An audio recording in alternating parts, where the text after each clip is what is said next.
Então, a dor neuropática ela pode acontecer após dores que causam lesão do nervo, após uma cirurgia de implante, após um tratamento de pulpite, uma endodontia que lesionou, que extirpou o nervo, que removeu a polpa.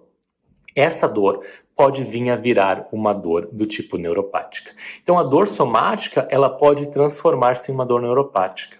E a dor visceral, ela também pode transformar-se em uma dor neuropática. Precisa de algumas características, precisa de um pouco mais de cronificação. E essa lesão do nervo na dor neuropática é como se ela não cicatrizasse, é como se ela estivesse constantemente inflamada, constantemente injuriada. E aí, essa persistência de lesão, essa persistência de injúria vai levar a essa dor neuropática. Tá? Obviamente, de 10% dos casos que fazem cirurgias, ela pode ser transformada, a dor somática, numa dor neuropática.